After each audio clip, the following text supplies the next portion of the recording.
Hello everyone, welcome to AS point PCS. मैं चंदन प्रसाद। आज के सेशन में आप सबका स्वागत है। आज हम लोग जेपीएससी प्रारंभिक परीक्षा झारखंड सामान्य अध्ययन जीएस2 के अभ्यास प्रश्न के एपिसोड नंबर 10 को डिस्कस करेंगे। अभी तक इसमें 9 एपिसोड हो चुके हैं।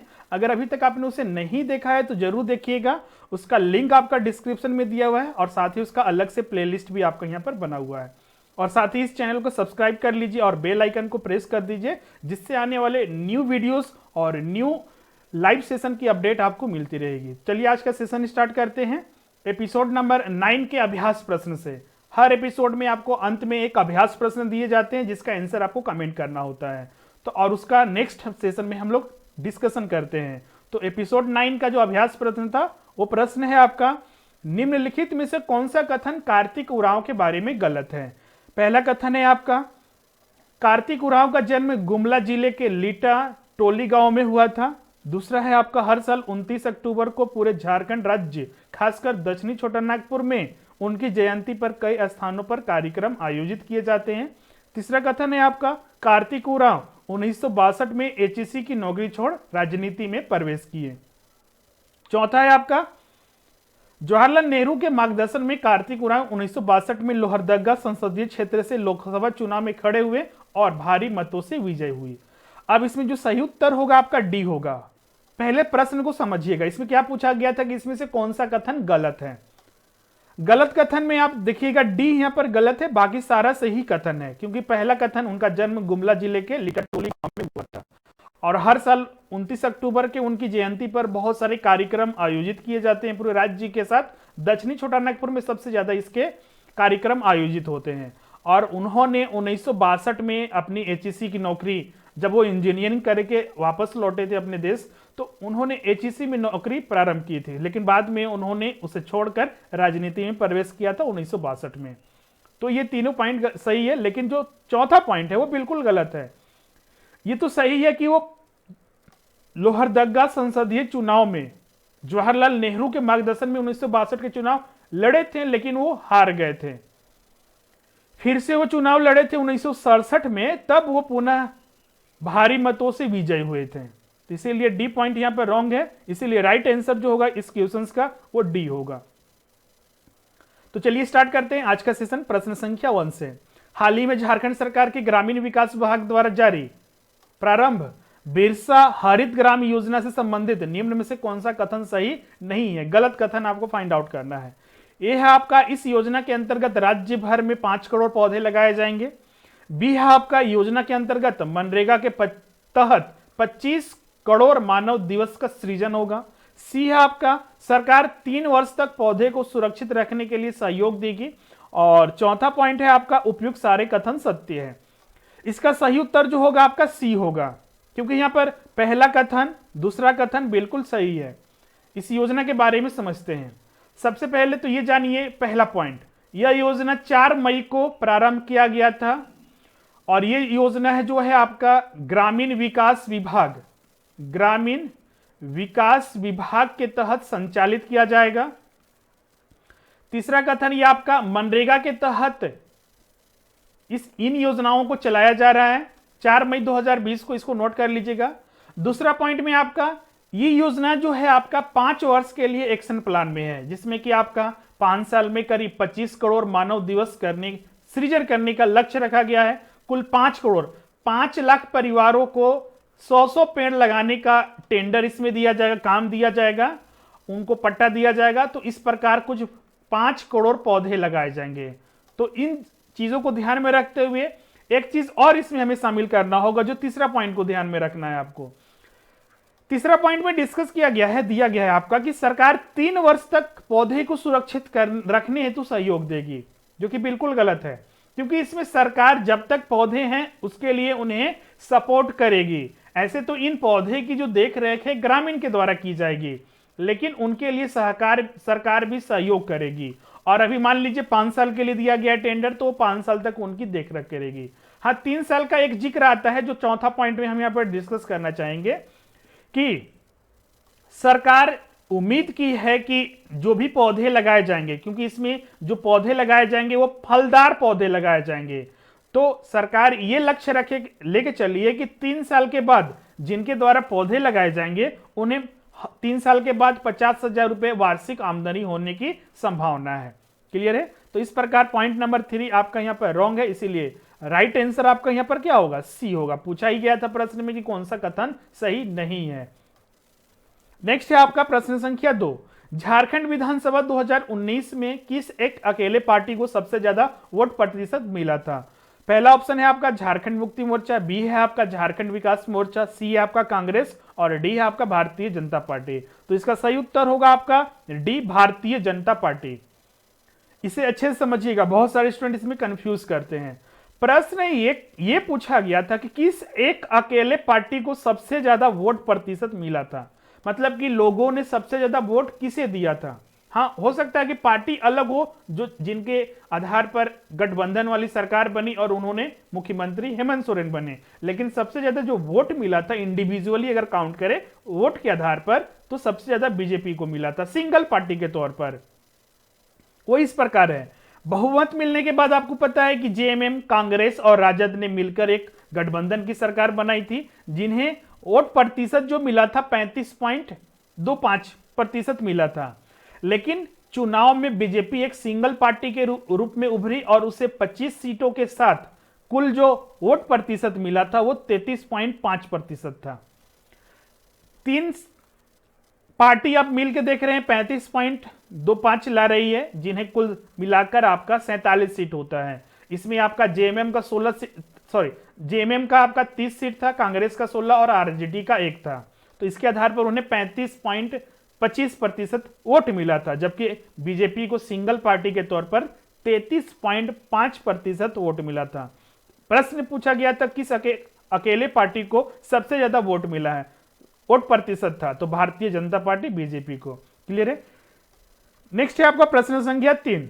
निम्नलिखित कथनों पर विचार कीजिए। पहला कथन है आपका नीलांबर पीतांबर जल समृद्धि योजना के माध्यम से 5 लाख लीटर सतही जल स्रोत की वृद्धि की जाएगी। दूसरा कथन है आपका योजना विशेष तौर पर गढ़वा, लातेहार, पलामू क्षेत्रों को पूरा लाभ मिलेगा। निम्नलिखित कथनों में से कौन सा कथन सही नहीं है वो फाइंड आउट करना है, गलत कथन इसमें से फाइंड आउट करना है। ए, बी, सी और डी आपका 4 ऑप्शन दिए हुए हैं।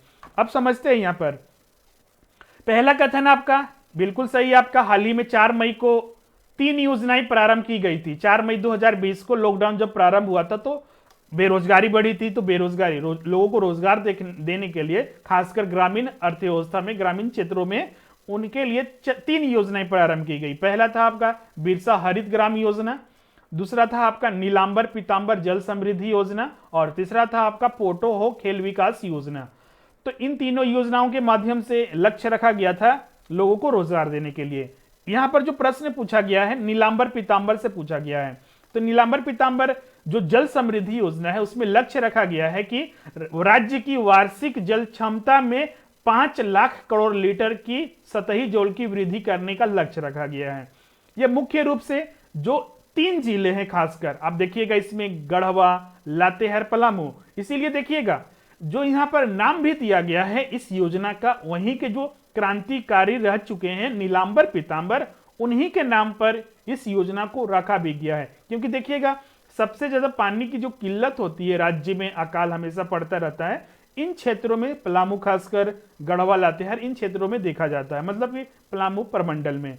तो दोनों कथन यहां पर आपका बिल्कुल सही है, इसीलिए राइट आंसर आपका यहां पर सी होगा। नेक्स्ट है आपका प्रश्न संख्या 4। झारखंड में मुख्यमंत्री मेधा छात्रवृत्ति योजना के तहत राज्य स्तर पर चयनित छात्राओं को सालाना कितने रुपए आर्थिक सहायता दी जाएगी? ऑप्शन ए है आपका 12,000, बी है आपका 8,000, सी है आपका 6,000 और डी है आपका 7,500। आपको बता दें मुख्यमंत्री मेधा छात्रवृत्ति योजना के तहत राज्य स्तर पर जिन छात्राओं को चयन किया जाएगा उन्हें 12,000 रुपये दी जाएगी। इसमें छात्राओं का चयन ये चूंकि बालिकाओं, बच्चियों के लिए है, लड़कियों के लिए, जिसमें कि इसमें कुछ प्रतियोगिता आपको एग्जाम देने होंगे, उसके बेसिस पर आपका सिलेक्शन होता है, चयन किया जाता है। अगर राज्य स्तर पर आप चयन होते हैं तो वार्षिक आपको 12,000 रुपए की सरकार की तरफ से आपको सहायता दी जाएगी। जिला स्तर पर आपका चयन होता है तो आपको 6,000 रुपए दिया जाएगा और प्रखंड स्तर पर आपका चयन होता है तो 3,000 रुपए दिया जाएगा। यहां पर जो प्रश्न पूछा गया था राज्य स्तर के लिए पूछा गया था, इसलिए राइट आंसर जो होगा आपका ए होगा 12,000 रुपए। क्लियर है? अगर कोई डाउट होगा तो आप कमेंट करके किसी भी प्रश्न के लिए पूछ सकते हैं, जिसमें कि आपका हम लोग इसीलिए यहां पर जो भी शामिल करते हैं सारे तथ्यों के साथ आपको प्रेजेंट करते हैं, जिससे कि आपको एग्जाम में किसी भी तरह का दिक्कत ना हो सकता है कि प्रश्न इस तरह से नहीं पूछे, हो सकता है कि उसके कॉन्सेप्ट पर दूसरा पूछे, तो इसीलिए तथ्य को जानना बहुत ज्यादा जरूरी है। नेक्स्ट है आपका आज के सेशन का 5वां प्रश्न। निम्न कथनों पर विचार कीजिए। पहला है आपका, मई में झारखंड की ग्रामीण बेरोजगारी 55.1% आंकी गई है। दूसरा है आपका, शहरी बेरोजगारी के मामले में झारखंड पांडुचेरी के 75% के बाद 70.2% के साथ देश में दूसरे नंबर पर है। और नेक्स्ट कथन है आपका, उपयुक्त में इसमें से फाइंड आउट करना है कि उपयुक्त में से कौन सा कथन सही है। सही कथन यहां से निकालना है आपको। ए बी सी डी 4 आपका ऑप्शन दिया हुआ है। अभी हाल ही में रिपोर्ट जारी किया गया था, लॉकडाउन जब से प्रारंभ हुआ था उसके बाद सरकार ने बहुत सारे आंकड़े एकत्रित किए, एक संस्था के द्वारा यह रिपोर्ट जारी किया गया, जिसमें पूरे देश में स्थिति क्या है। क्योंकि लॉकडाउन से पहले तो यहाँ पर बेरोजगारी थी ही, उसके बाद स्थिति और बदतर हो गई, क्योंकि आर्थिक सारे काम रुक गए, सारे के जो लोग थे, मतलब कि लॉकडाउन की सारी चीज बंद हो चुके थे। उसके बाद क्या स्थिति थी, उसके बाद पता चला कि झारखंड पूरे देश में सबसे ज्यादा बेरोजगारी वाला राज्य है, और उसमें भी आपका ग्रामीण बेरोजगारी में भी नंबर 1 पर है। देख सकते हैं आपका ग्रामीण बेरोजगारी में 55.1% के साथ हुई भी फर्स्ट रैंक पर है। और दूसरा, शहरी बेरोजगारी में भी आपका देश में दूसरे स्थान पर है। पहले स्थान पर पांडुचेरी है, जहां पर आपका बताया गया था कि आपका 75% बेरोजगारी है, और झारखंड में आपका 70.2%, मतलब कि दूसरे नंबर पर पूरे देश में। तो दोनों कथन बिल्कुल सही है, इसीलिए राइट आंसर आपका यहां पर सी होगा। दोनों कथन सत्य है।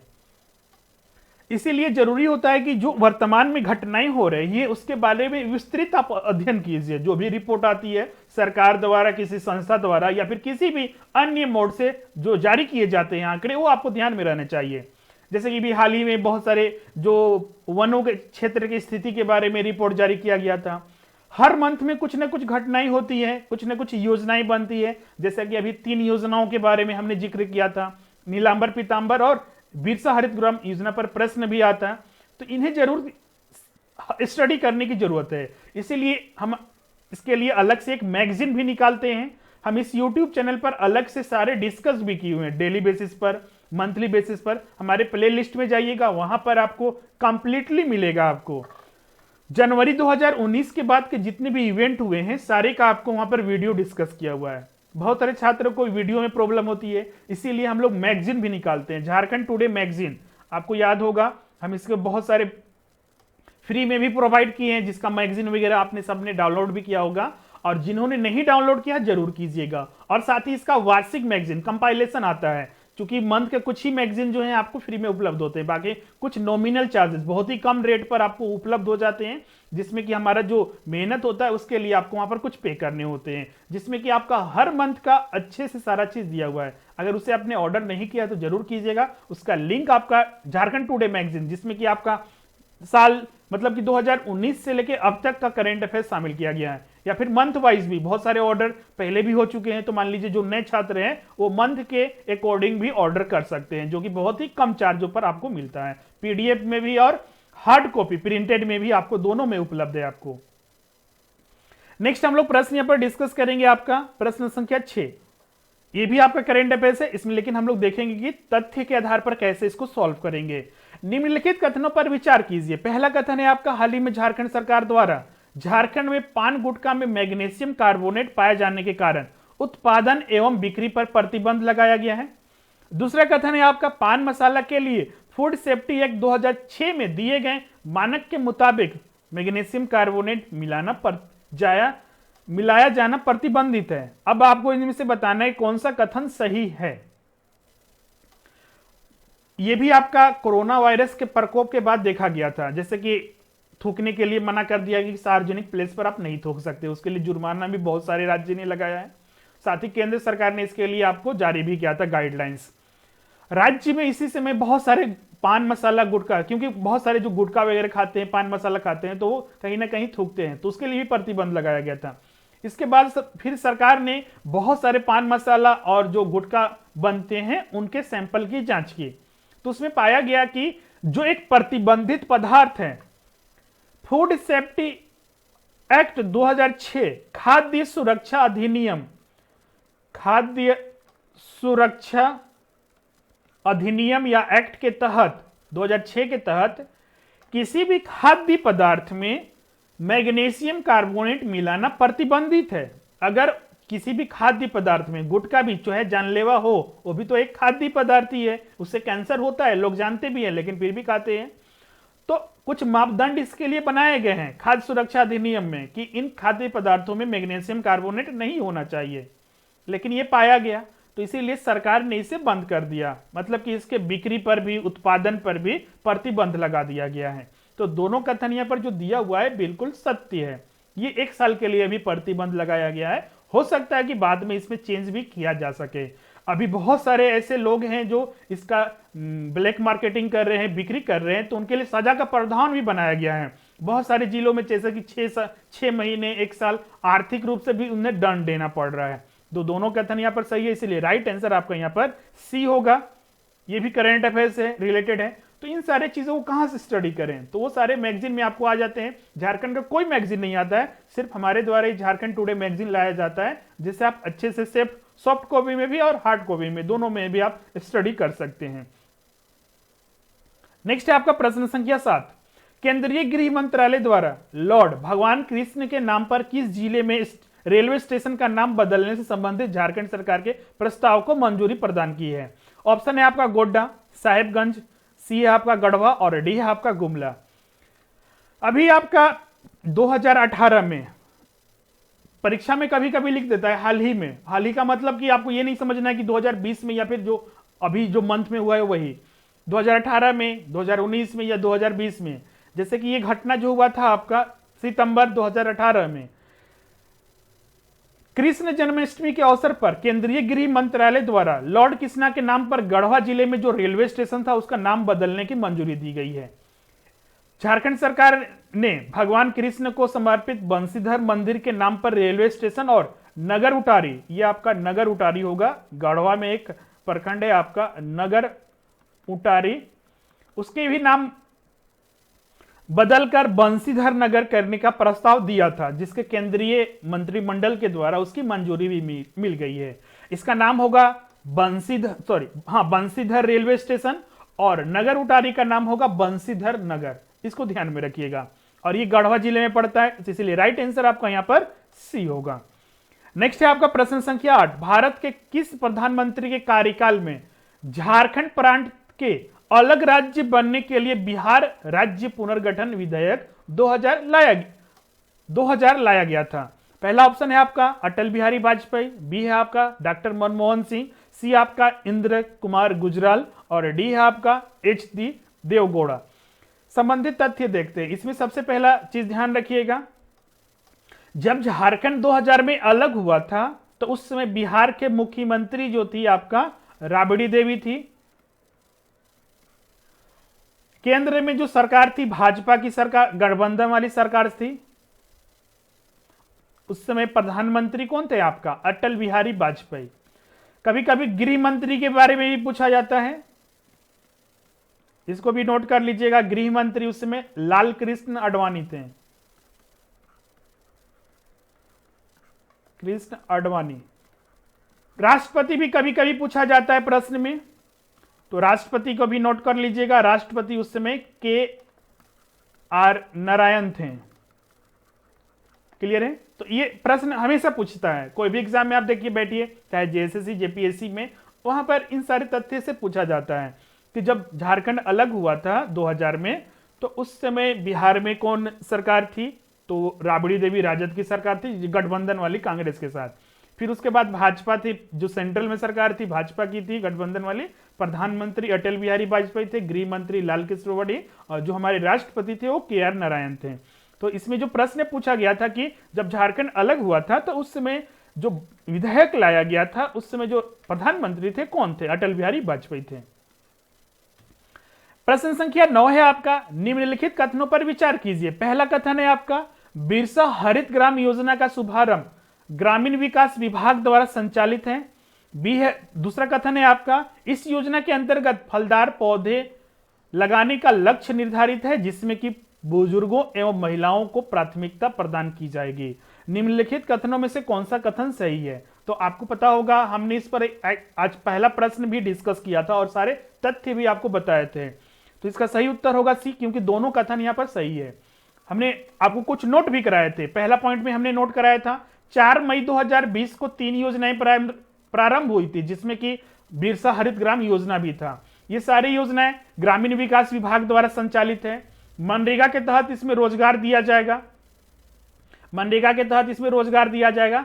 बिरसा हरित ग्राम योजना के तहत लक्ष्य रखा गया है कि प्रत्येक 5 लाख परिवारों को 100 पौधे लगाने का लक्ष्य दिया गया है। मतलब कि कुल 5 साल में 5 करोड़ पौधे लगाए जाएंगे। क्लियर है? और इसमें जो आप योजना का प्रारंभ हुआ था फलदार पौधे से संबंधित था ग्रामीण विकास विभाग के द्वारा। तो यहां पर दोनों कथन बिल्कुल आपका सही है। तो इसीलिए राइट आंसर आपका यहां पर सी होगा। प्रश्न संख्या 10 है आपका, ज्ञानोदय योजना से संबंधित निम्नलिखित कथनों पर विचार कीजिए। पहला कथन है आपका, इस योजना का मुख्य उद्देश्य यह है कि राज्य की सरकार शिक्षकों को टेबलेट, मतलब कि उन्हें जैसा कि टेबलेट जो आता है उसको प्रोवाइड करेगी, उपलब्ध करा रही है। दूसरा है आपका, पूरे राज्य में 40,000 स्कूलों के शिक्षकों को टेबलेट वितरित करने का भी इस योजना का उद्देश्य है। अब इसमें से बताना है कौन सा कथन सही है। तो यहां पर आपको पता होगा दोनों कथन सही है। जब मुख्यमंत्री थे रघुवर दास, उसी समय ज्ञानोदय योजना को प्रारंभ किया गया था। इसमें लक्ष्य रखा गया था कि जो भी शिक्षक मान लीजिए किसी कारणवश विद्यालय में नहीं आ पाते हैं तो अपने घर पर रह के भी वहां पर कुछ पढ़ा सकें। तो इसके लिए उन्हें टेबलेट, मतलब कि ये स्कूल के नाम पर ही एक टेबलेट होता जिसका उपयोग शिक्षक के द्वारा किया जा सकता था। इसके लिए 40,000 स्कूलों के शिक्षकों को टेबलेट वितरित करने का लक्ष्य रखा गया था। तो पहला भी कथन बिल्कुल सही है, दूसरा भी कथन बिल्कुल सही है। इसीलिए राइट आंसर आपका सी होगा, बोथ आर ट्रू। क्लियर है? तो इस तरह से आज का सेशन यहां पर कंप्लीट होता है। अब आते हैं आज के अभ्यास प्रश्न में, जिसका आंसर आपको कमेंट में करना है। प्रश्न है आपका, हाल ही में प्रारंभ की गई वीर शहीद पोटो हो खेल विकास योजना के तहत सरकार सभी पंचायतों सहित राज्य भर में कितने खेल के मैदान का निर्माण करेगी? ऑप्शन है आपका 2000, 5000, 10,000, 1,000। इसका आंसर कमेंट बॉक्स में करना है, जिसका डिस्कशन हम लोग नेक्स्ट सेशन के प्रारंभ में ही करेंगे। तो मिलते हैं नेक्स्ट वीडियो में। और अगर वीडियो आपको अच्छा लगता है तो जरूर इसे लाइक कीजिएगा, शेयर कीजिएगा और साथ ही चैनल को सब्सक्राइब नहीं किए तो जरूर कीजिएगा। नेक्स्ट सेशन में और भी बहुत सारी चीजें के प्रश्न शामिल करेंगे और वो आपके एग्जाम के लिए बहुत ही महत्वपूर्ण होगा।